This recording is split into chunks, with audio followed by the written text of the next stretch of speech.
Bismillahirrahmanirrahim. Assalamualaikum warahmatullahi wabarakatuh. Alhamdulillah wa syukurillah. Puji syukur kepada Allah Subhanahu wa taala. Pada kesempatan hari ini, malam hari ini bertepatan di Musola Al-Muhajirin Desa Kotoboyo RT 05. Pada malam hari ini mengadakan pengajian pembukaan perdana. Insyaallah setiap malam Selasa pada Isya yaitu kitab fikih, kitab Fathul Qorib. Maka para pendengar di mana saja berada, silakan untuk mengikuti dan menghadiri pengajian ini. Ini sifatnya pengajian umum untuk semua kalangan.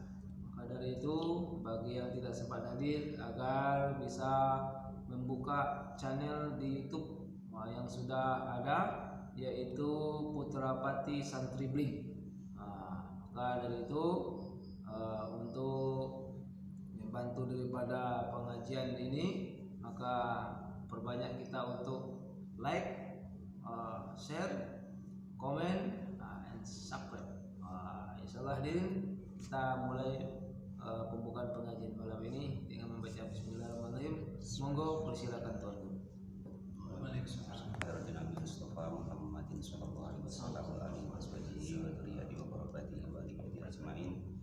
Wa ila musannifil kitab wa mukatibil kitab wa masyayikhihim wa ustadihim wa usulihim wa jami' masyayikhina wa ustadihim wa usulihim wa jami' talamidana wa liman fatiha wa barakati hadil kitab wa hadil ulum di dunia wal akhirah. Al-Fatihah. A'udzu billahi minasyaitonir rajim. Bismillahirrahmanirrahim. Alhamdulillahirabbil alamin. Ar-Rahmanir Rahim. Maliki yaumiddin. Iyyaka na'budu wa iyyaka nasta'in. Ihdinas siratal mustaqim. Siratal ladzina an'amta 'alaihim ghairil maghdubi 'alaihim waladdallin. Bismillahirrahmanirrahim. Qala al-mu'allif rahimahullah wa nafa'ana wa nafa'ani bi ulumi fid dharain amin ya rabbal alamin. Bismillahirrahmanirrahim. Maka di dalam kitab Fathul Qorib ini biasanya di atasnya itu ditulis dari hadis baginda Rasulullah SAW yang itu langsung matannya, yaitu mayyuridillahu bi khairan yufaqihu fiddin. Jadi barang siapa, adapun barang siapa itu yurid menginginkan siapa Allah bihi dengan orang tersebut, menginginkan khairan menjadi orang yang baik, yufaqih maka akan memfikihkan atau memintarkan atau yang memaknai, menyibukkan siapa Allah kepada orang tersebut fiddini di dalam masalah agama. Jadi barang siapa, ciri-ciri diri kita tuh gampang oleh Allah tuh nantinya itu kira-kira itu diarahkan menjadi orang baik atau tidak. Ya intinya kita ada hubungan apa dengan agama, ada kontribusi apa dengan agama, atau ada kegiatan apa dengan agama ini. Nah, maka asal kita banyak kontribusi atau bersentuhan dengan agama, ya maka berarti Allah memberikan alamat kepada kita bahwa kita itu diarahkan oleh Allah ke hal-hal yang baik. Itu seperti itu kuncinya. Bismillahirrahmanirrahim. Bismillahirrahmanirrahim dengan menyebut asma Allah Ar-Rahmani, yang Maha Pengasih, Ar-Rahimi, yang Maha Penyayang. Nanti kalau diartikan ya banyak, cuman ini disingkat baik. Alhamdulillah, adapun segala pujian itu lillahi, hanya untuk Allah. Rabbil alamina, Tuhannya seluruh alam. Jangan sampai keliru bacanya ya, jangan a. Kalau alamin artinya sakit. Ain. Biasa. Pakai Ain. Pakai ain. Kalau pakai alif artinya tuh sakit. Tuhannya orang-orang yang sakit atau biasa seperti itu. Wassalat, dan semoga memberikan tambahannya rahmat takdim siapa Allah ala sayyidina, atas Tuhan kita, rupanya Muhammadin, baginda Nabi Muhammad, an-nabi yang menjadi nabi, wa alihi, dan keluarganya nabi atau hirina yang suci semua, wa sahabatihi, dan sahabatnya nabi ajmaina semuanya. Nah itulah sebagai ciri daripada ahli sunnah wal jamaah. Berarti kalau disebut ahli sunnah itu berarti mengikuti sunnah-sunnah Nabi Sallallahu Alaihi Wasallam. Nah, terus kok disebut wal jamaah berarti orang itu menghormati atau mengikuti seluruh daripada sahabat baginda Nabi Abu Muhammad Shallallahu Alaihi Wasallam, maka dinamakan ahli sunnah wal jamaah. Tapi harus diingat, jangan sok sunnah Nabi. Sunnah Nabi itu sangat banyak sekali. Apapun seseorang itu kok sudah melakukan apa yang dilakukan Nabi, berarti orang itu sudah mengikuti sunnah Nabi, entah banyak entah sedikit. Contoh, orang kok mau pakai baju, mau nutup aurat, ya berarti wong Nabi yang pakai baju, yang nutup aurat, berarti sudah mengikuti sunnah Nabi. Mungkin ada yang seperti Pak Guru pakai jenggot, wong Nabi yang berjenggot, ya berarti mengikuti sunnah Nabi. Oh, orang kok sudah mau sholat, ya berarti dia juga sudah mengikuti sunnah Nabi. Orang kok mau jamaah, ya berarti sudah mengikuti sunnah Nabi. Orang kok nikah, ya berarti ya sudah mengikuti sunnah Nabi, dan seterusnya. Jadi seperti itu. Qala sudah berkata siapa Al-Qadhi, Syekh Qadhi Abu Suja Ahmad bin Husain bin Ahmad, yaitu Abu Suja, rupanya yaitu Ahmad bin Husain. Jadi nama pengarang daripada kitab ini adalah Ahmad bin Husain Ibnu Ahmad Al-Asfihani, yang beliau lahir di daerah atau bertempat tinggal di daerah Asfihan. Radhiyallahu ta'ala radhiya, semoga memberikan ridho siapa Allah ta'ala anhu dari beliau. Beliau berkata, sa'alani meminta kepadaku siapa ba'du asdiqoi, sebagian daripada kawan-kawanku.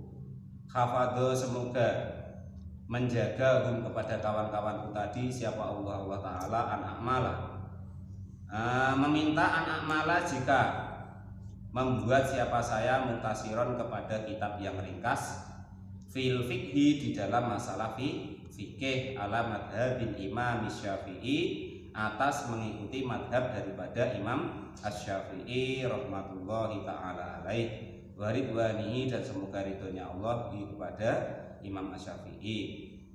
Nah, terus ini saya jelaskan kenapa kita itu kok bermadhab, kenapa kita kok tidak langsung Quran sama hadis.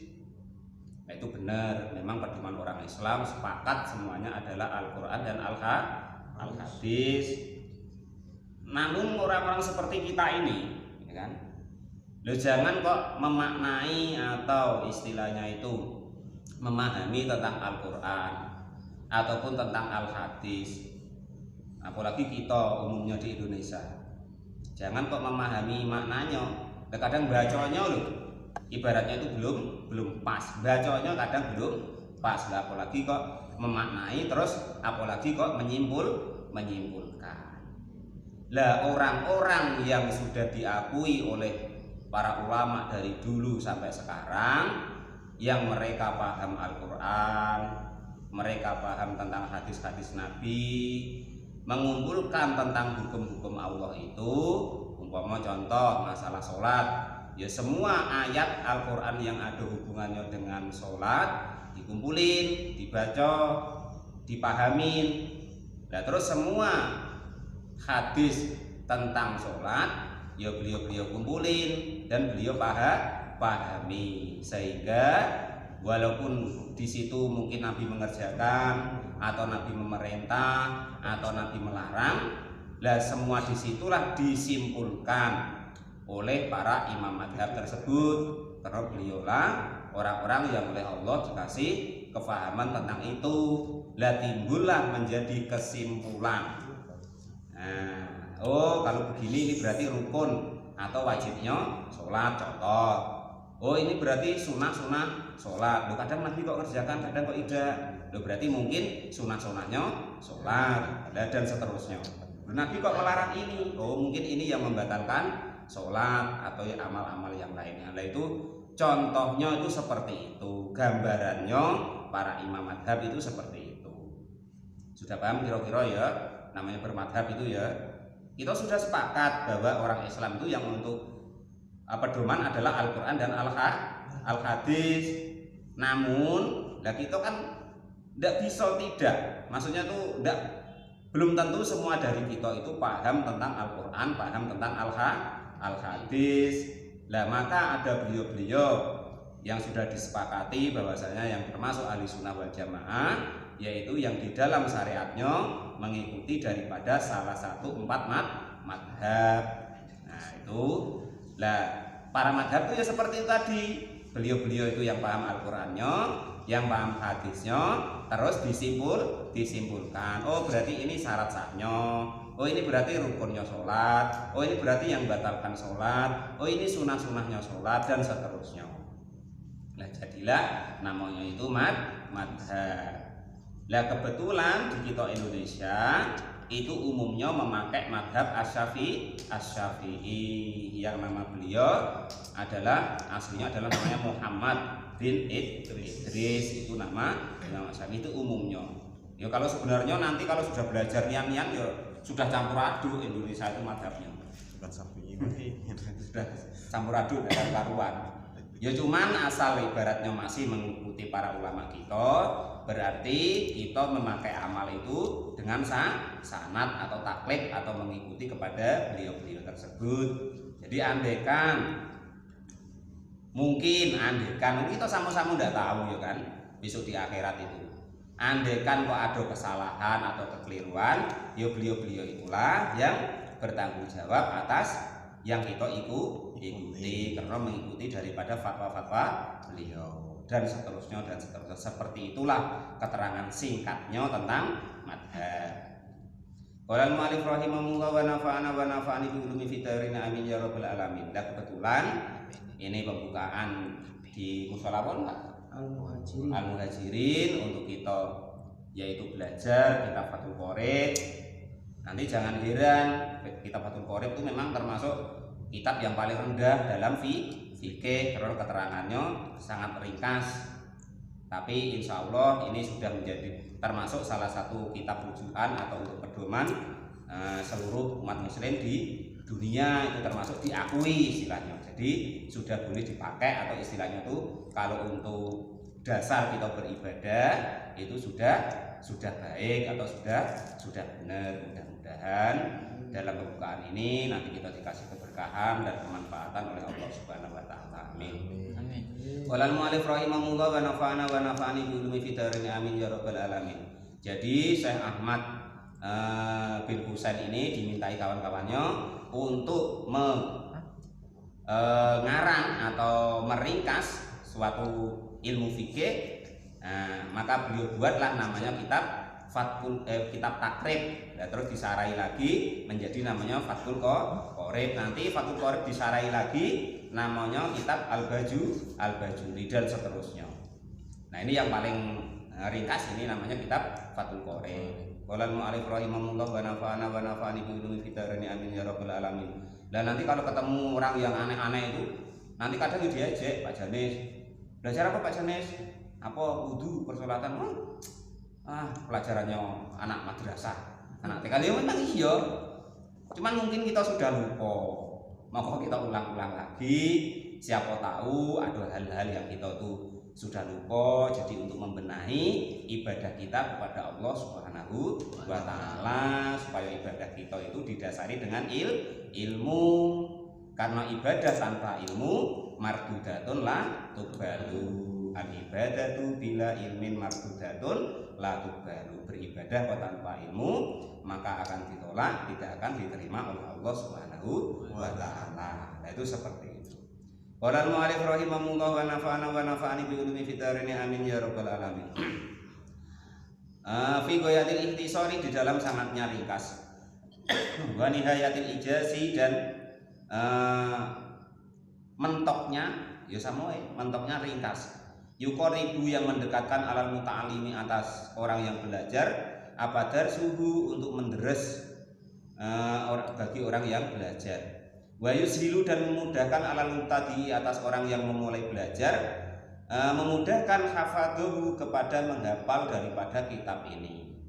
Kalau zaman dulu, kalau di pesantren itu namanya ini hukum paling dasar ya harus hafal setoran. Enak zaman sekarang pokoknya ngaji tak paham tak tidak, pokoknya datang ngopi macet sudah balik. Nah itu enaknya zaman sekarang macam itu. Kalau dulu Pak Janis Kalau di pondok-pondok itu belum naik kalau belum hafal terus nerangkan. Oh, paling enak itu zaman sekarang. Ulang mu'alif rahimahullah wa nafa'ani bi ulumi fitarin amin ya rabbal alamin. Lah ya Pak guru yang sampai jenggoten Lapa-lapa. ora wedi, kon macane wedi kon nerangno ya wedi terus mbok piye. Wan aksara dan jika memperbanyak siapa saya fihi di dalam kitab ini, di dalam kitab ringkas tadi minat taksimati dari bagian-bagian buat khasrul hisoli dan menjelaskan bagian-bagian fa'ajab tuhu maka nyembadani apa Pak bahasa Indonesia? Nyembadani. Mengabulkan atau mengerjakan apa yang diminta apa jenis Pak? Jadi, nah, pokoknya Pak aku jaluk tolong yo itu maksudnya macam mana? Ngiyoni itu loh, ngiyoi ya, mengiyoi, terus entah macam mana maksudnya itu semua. Mengiyoi siapa saya kepada permintaan kawan-kawan tadi, ila dalika atas membuat kitab yang ringkas tersebut, memenuhi lah. Mengiyoi piye basa wong ndi. Ila dalika kepada permintaan untuk mengarang kitab tersebut toliban karena menginginkan disawabi karena pahala rogiban dan juga karena cinta ilallahi kepada Allah Subhanahu wa taala fi taufiqi di dalam petunjuknya Allah disawabi untuk kebenaran.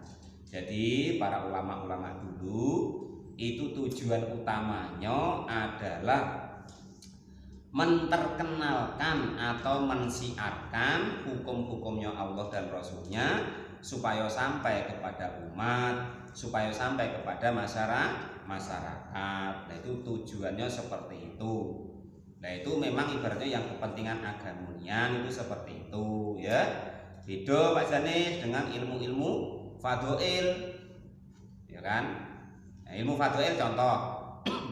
Pak Janis kalau diperintah orang kalau mau sholat tahajud nanti dapat ini dapat bidadari, itu untuk siapa Pak? Itu Pak Janis kan? Nah itu namanya haddun nafsi atau masih masalah kepentingan diri kita sendiri.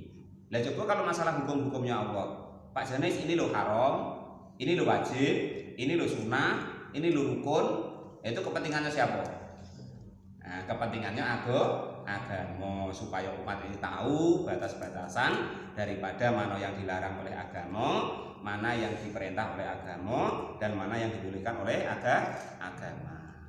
Innahu sesungguhnya Allah lama atas segala sesuatu yasha'u yang menghendaki siapa Allah itu qadirun dat yang kuasa. Wa bi ibadi dengan hamba-hambanya Allah itu latifun dat yang berbelas kasihan, khabirun juga maha mengetahui. Kita butuh haroti, adapun kitab menerangkan masalah ahkamu toharoti, kitab menerangkan hukum-hukumnya toharoh. Wal kitab dan adapun lafaz kitab lugotan di dalam tata bahasanya itu masdarun berupa masdar atau yang jatuh ketiga dari tasrifannya fi'il itu namanya masdar. Kata bayak tubuh kitaban di mana domi dengan makna yaitu kumpulan. Wal jam'i juga mengumpulkan. Jadi yang disebut kitab itu tata bahasa, dalam tata bahasa itu kumpulan atau gemblengan lho Pak, apalah namanya bahasa ini. Wastilahan dan menurut istilahnya itu ismun suatu nama li jinsin untuk suatu jenis minal ahkami dari hukum-hukum. Amal babu adapun yang disebut bab itu fa ismun maka suatu nama li nauin untuk suatu macam mimma dari sesuatu dakhala yang masuk apa ma tahta dalikal jinsi di bawah jenis tersebut. Jadi kalau bab itu berarti bawahan atau cabang daripada hukum itu begitu. Wa toharatu dan adapun lafaz toharoh yang dibahas saat ini bi fathhi ta'i dengan dibaca fathah ta-nya toharatu. Dibaca tiharatu piye Pak? Ndak tek dasarnya. Lugotan di dalam lugotnya itu anadzafatu bersih-bersih. Jadi toharoh bahasa kata dasar atau kata bahasanya itu artinya bersih-bersih. Nah, tetapi toharoh itu ada kalau dalam syariatnya wa amma syar'an dan adapun toharoh menurut syariat itu fafiha maka itu di dalam toharoh itu tafasirun mempunyai tafsiran kasirotun yang banyak. Minha sebagian tafsiran itu qauluhum dawuhnya para ulama fi'luma, yaitu mengerjakan sesuatu tastabihu yang menjadi boleh bihi dengan sebab mengerjakan hal tersebut apa as-sholatu sholat. Jadi yang disebut toharoh menurut syariat Islam yaitu mengerjakan sesuatu yang menjadikan sholat kita menjadi afsah. Contohnya minal wudu'i, contohnya dari wudu. Nah, sholat kalau tidak wudu berarti tidak afsah. Wa ghuslin, dan juga mandi. Wa tayamumin, dan juga tayamum. Andaikan kau tidak bisa wudu atau tidak boleh wudu atau berhalangan mandi. Wa izalatun najasatin, dan juga menghilangkan najis. Jadi namanya toharoh itu dari dua hal yang berbeda. Ya, yang pertama dari najis, toharoh dari najis. Yang kedua toharoh dari hadas. Nah, itu harus diingat-ingat. Nah, ya. Lah hal itu nanti suatu hal yang berbeda. Istilahnya kewajiban yang berbeda. Nah, gitu loh. Nanti jangan disamakan. Nanti kena telek terus berwudu, wah batal wudumu. Ya ndak ada hubungannya. Urusan najis ya najis, urusan hadas ya hadas. Nanti kita menjadi tahu seperti itu. Ya, kalau najis itu sesuatu yang wajib dihilangkan ketika nampak. Nah, itu seperti itu. Kalau hadas itu sesuatu yang wajib disucikan di dalam badan. Jadi berbeda, tidak ada hubungannya maksudnya. Jangan dihubung-hubungkan. Nanti kan kita tahu kalau sudah di belakang nanti. Nah, sudah paham Pak Janis ya itu ya. Jadi tidak ada hubungannya antara najis dengan hadas. Najis ya urusan hukum najis, hadas ya urusan hukum hadas. Bahkan antara hadas kecil dengan hadas besar itu pun ranahnya sudah berbeda. Hadas kecil bersucinya dengan wudu atau tayamum, hadas besar bersucinya dengan mandi atau tayamum. Namun kalau kok mensucikan dari najis tidak bisa tayamum Pak Janis, ya harus dihilangkan. Gitu loh. Maksudnya berbeda macam itu nanti ya. Itu. Jadi harus tahu bagian-bagiannya. Amat toharoh itu adapun toharoh, amat tuharoh itu adapun tuharoh bidomi dengan dibaca doma tuharoh itu. Faismun maka suatu nama li bagiatil ma'i untuk sekiranya air atau nama-nama air. Tuharoh dengan toharoh berbeda ya. Kalau toharoh nama pekerjaannya, kalau tuharoh alat untuk bersuci, namanya isim alat. Toharoh. Nah, ya kalau bangsa kuliahnya Pak Guru Tamrin guru namanya isim alat. Nah, kalau toharoh itu nama pekerjaan isim, nah, ya kan? Wala makana dan sekiranya ada apa almau air itu alatun sebagai alat litoharoti untuk bersuci. Istatroda maka meneruskan siapa al-musonif kia musonef li anwa ilmiyahi untuk macam-macamnya air. Fakola maka lalu berkata siapa kia musonef almiyahu adapun air-air alati yaitu almiyah ya juzu yang diperbolehkan apa alati ayasifu artinya sah apa atadhiru bersuci biha dengan air tersebut itu sabu amiyahin ada 7 macam air. Jadi selain 7 macam ini itu tidak boleh untuk bersuci. Ya, asal tidak masuk dalam salah satu daripada 7 ini nanti berarti tidak boleh untuk bersuci. Contoh air umbel umpama kok Pak Janis masukin kan air ikus Pak. Lah nanti masuk kok enggak. Kalau tidak masuk berarti tidak boleh untuk bersuci. Nah itu qala al-mu'allif rahimahullah wa nafa'ani bi ulumi fitarina amin ya rabbal alamin. Yang pertama itu ma'usama'i air langit. Air an-nazilu artinya yang turun minha dari langit.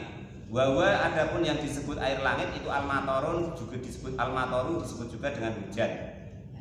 Itu yang pertama air langit, maka boleh untuk bersuci. Nah, untuk mandi, untuk apa-apa segala macam boleh.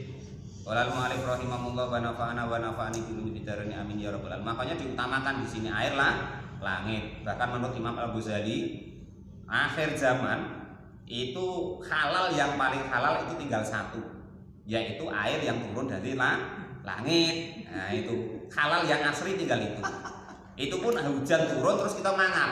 Nah di situ diterangkan pula jangan pakai pakaian. Loh, kalau pakai pakaian masih ada ibaratnya tuh entah hijau entah tidak. Pakaiannya itu entah dari mana, yang buat siapa. Nah, umpama kok yang buat orang Nasrani ya untuk kepentingan agama Nasrani, maka tidak boleh pakai pakaian.